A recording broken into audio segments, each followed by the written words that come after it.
Omuyimbi Cindy Sanyu akigadde eyavuma maama wa Muna neera abizzeemu so nga te Kadaama gwe bafuula omuddu alaajana. Kale ago n'agasingawo g'oba olindirira mu bujjuvu. Mujje baliko gyonna gye mutuusako engalo abalungi bange abaagalwa mawanga ag'enjawulo gye musinziira okubeera ng'ate mumpuliriza mwebale butakoowa kuntegeranga matu nange neewaayo okubeera ng'ate mbaweereza. Mbasasirako mmwe abayita mu bizibu eby'enjawulo so ng'ate mbasanyukirako mmwe mwenna bambi abatuuse ku buwanguzi. Mmwe abakuziza amazaalibwa olunaku olwaleero mbagaliza amazaalibwa amalungi ag'essanyu, mbagaliza buwanguzi ate era n'obuwangazi mu bulamu obw'ensi eno so ng'ate mmwe abafiiriddwako abantu bammwe nsaba emyoyo gy'abagenzi Katonda giwummuze emirembe ate era bw'atyo bambi agiramuze ekisa agumye emitima abako ab'enganda ssaakaate n'ab'emikwano. Nyongera okubebaza olw'okubeera nga bannange twawezezza abantu omutwalo mulamba ku channel yaffe twawezezza abantu omutwalo mulambirira bannange. The struggle continues. Mwebale nnyo basubscribers baffe abalungi mu butuufu kineeno mumwe kimekinze okubeera nga kiri possible. Kati nno mbasaba mutwongere ku buwagizi bwammwe twongere okubeera nga ate munange to aiminga higher and higher naye nga omuweereza we yenza omumbejja Aisha Nassolo mukwano gwange gwampuliriza omulundi gwo ogusookera ddala kyengenda okusaba kiri kimu subscribe nga teekako akadde butereevu tojja kwejjusa. Wanene ofunirawo amawulire gonna agagenda maaso mu ggwanga lyattu Uganda ku baselebrities baffe bonna abawano ssaakaate n'abo abali wabweru w'eggwanga munnange. Amawulire gonna agakwata ku bankuba kyeyo ssaako n'okubeera ng'ennaku ezimu of course tubeera wano nga tukubaganya ebirowoozo ku nsonga ezitali zimu. Naye nga munnange okutandikirawo ate n'ebindeese essaawa eno yennyini munnange ate omuyimbi Cinderella Sanyu ye bw'atyo avudde ku lujja omukyalo ono bambi bamukubye embaga eri yennyini mawuuno ng'era woobiraba awo nataddeyoko ka video gw'atanakalaba osobola okubeera ng'ate ocekinga evidiyo gye nataddeyo I think kati eringa mu ssaawa 4 ya omuyimbi ono nga bwentyo ntaddeko bambi embaga ye n'omukulu oyo Prince Okuyo bambi we batyo bakigadde obufumbo ate munange babutukuza. Kale n'olwekyo tubagaliza obufumbo obulungi tubagaliza obufumbo okagamba bambi obugenda okubeera obw'essanyu omuyimbi Cindy Sanyu ssaakaate bambi n'omwami we Prince Okuyo. Njukira nti omuyimbi oyo Cindy Sanyu essaawa yonna yonna asuulira kubeera ng'ate akubawo baby era nga bambi ffe nga ffe tumulindiridde okubeera ng'ate munange tumuyozaayoza ku ebyo byonna byatuuseeko omukyalo oyo so ng'ate eyo naye onvuddeyo mukwano gwange emabegakaawo I think it's like 1 week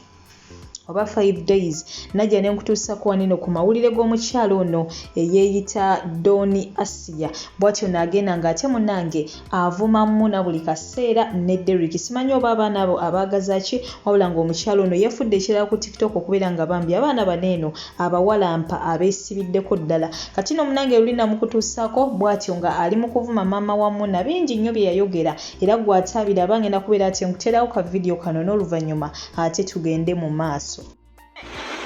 Sheitwani mmwe munneesonyiwe Munanga tannaba kutandika kuyita abantu nti ebikazi ebikadde asooka atunuulire ku nnyina ku myaka gy'alina akyali mu kipangisa yavaayo n'atufera n'ennyumba monze nazimbira maama wange ennyumba mozeseze nakola Saudi nazimbiramu maama wange banoonya viewers n'okufuna subscribers ku gundi ku YouTube channel yaabwe nyina akyabonaabonera mu kipangisa atunula bubi Muna yali awo avuma abantu sooka otunuulire nnyo kwakuzaala Muna 256 olyoka oyita abantu ebikazi ebikadde maama waatunula nga Katonda gwe yeerabira ali awo tatunulika ate tujjamu postinga bwe twasamire nnyo bwe baba bakuyise mu media ng'olina ensonga z'ogenda kwogerako abantu beesonyiwe yogera ku kaliyayo naye wonaakozesa media mbodda mu bantu tugenda kutimba wano nnyoko si yalabika obubi. Mukwano gwange w'ebityo we byali bingi nnyo bye yayogera ng'era naawe munnange w'obiwulidde anti bagamba tyakuddira mu luyimba mukwano gwange taluwomya. Kati no munnange teyakomye okwo era yavuddeyo bubi nnyo n'addamu still n'atabukira Derrick ne Muna. Ngenda kuba mukulekerako wabula ate n'oluvannyuma era ngenda kuba nkulekerako ne video bambi ya Kadaama yakamala e Saudi Arabia emyaka kati gigenda mu 6 tebamutanga kudda waabwe tamanyi nabe waabwe kiki baliko yaleka omwana we e Uganda tamanyi na mwana we kiki aliko naye bo abawalabu bamuwambira ddala kugamba mu bufunzi bamufuulira ddala muddu yagenda okukola tebamuganya kubeera nga ate adde ewaka kati yakamalayo emyaka wajendaba 6 kubanga yagenda mu 2015 byonna ogenda kuba obiraba ngenda kulekerako video nambirira eyono Don Asia bwatyo bambi nga walampa Derrick sako ne muna sakate bambi ne Kadamu oyo mukazi watu we bafuula kati omuddu naye nga mbagala nnyo musule bulungi kyengendo basaba temusetuka kubanga ate olunaku olw'enkya ngenda kubeera nga of course nkomawo n'amawulire amala mangi nnyo mangi ddala sandyagadde ogasubwe mukwano gwange wabula nga kyengenda okusaba kiri kimu subscribinga gwatanabateekako akadde osobola okubeera nga gw'omu butereevu kubasookera ddala ofuna video gye nkoze waneeno kati ngeno gye nkola essaawa eno like nga video eno woba ojagadde gisharinge woba ojagadde abankumira takumira mpeera musule bulungi mweraba Muna and Derrick mugenda kwejjusa ekyabajje Dubai ne kibatwala e Uganda mbe mugende mukolere mu nsi yammwe mulowooza fe abatali mu Uganda fe basiru nnyo olwo abaali abageze nnyo abasobola okutuula ekyaddondo ne mukola ne mukulaakulana bwe baba tebasudde eddalu ngamba media industry wenna aba tebasudde eddalu njagala mumanye nti ebifo essaawa zino opportunities ze muli okufuna muzifuna naye ate waliwo abalina amannya okubasinga gwe bw'ovaayo n'ofuuka ambassador we company tolowooza nti omuyimbi amaze mu industry emyaka 15 agenda kubeera musanyufu muli mu Uganda ensi eyajjula eddogo ate nga eddogo lyabwe likolera ddala nno ogenda kwejjusa nga lyamaze dde okukuba wansi simwe abatalinaako kinga simwe abatalinaako wadde dduwa simwe abatali basiraamu nti musaala Allah ajja bibakingiriza bwe baba tebakubye ejjaddu gwe muno momwomegerera n'otunula abantu nga kiki Uganda gye wagenzeemu Uganda nzibu family yo tegenda kuloga naye music industry oba media industry egenda kuloga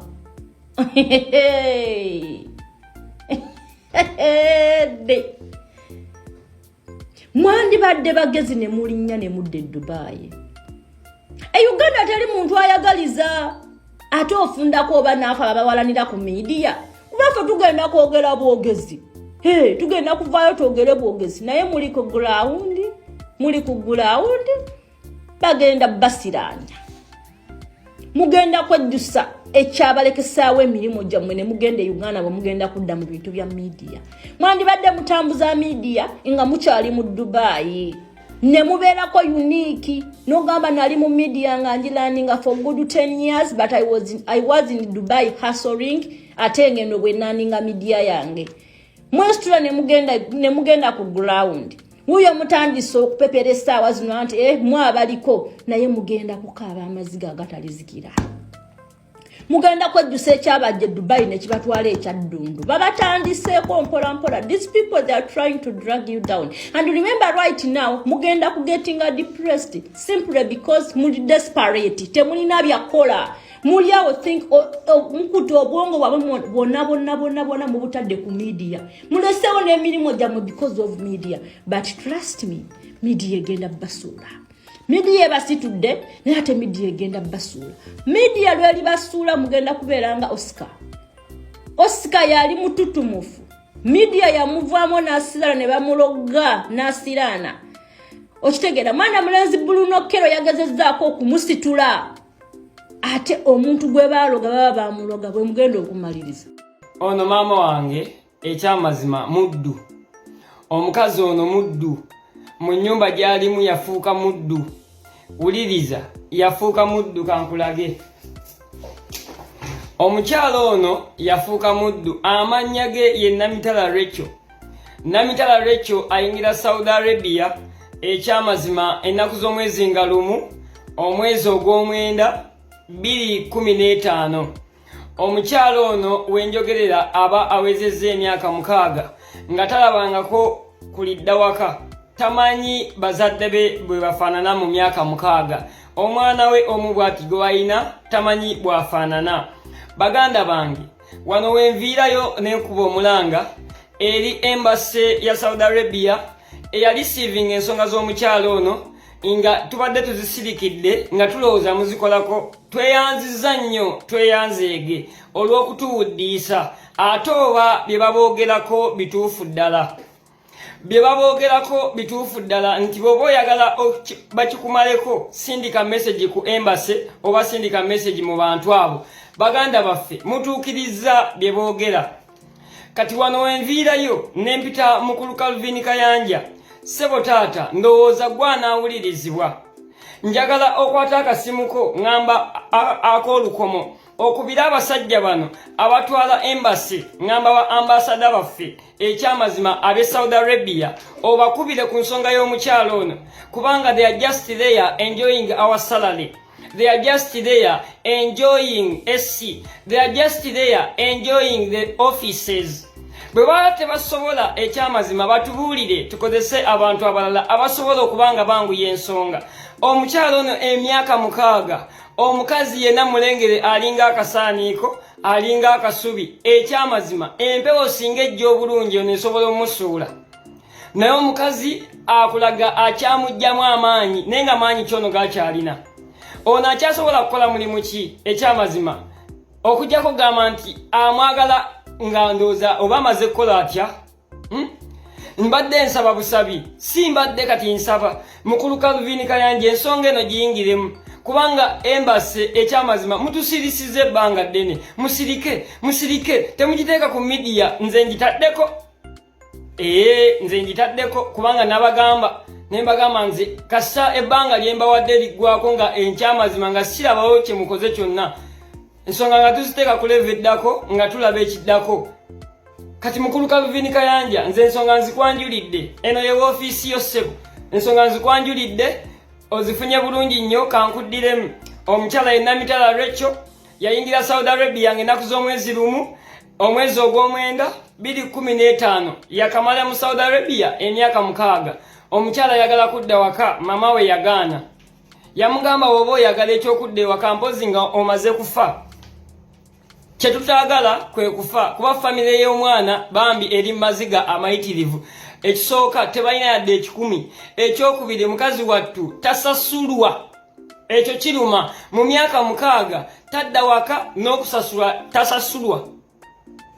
y'omukyalo ono lengera omukyala bw'afaanana mukulu Calvin Kayanja njagala oyingire mu nsonga eno ngikwasizza nga n'ensi eraba nja kusanyuka nnyo ng'omukazi ono tumuzizza ewaka mu mirembe nkiddamu omukyalo ono nja kusanyuka nnyo ngazzeeyo ewaka nga mulamu mbaagala nnyo mbaagalira ddala mukama abankuumire abanjagalire sina kyamaanyi kyanjawulaawo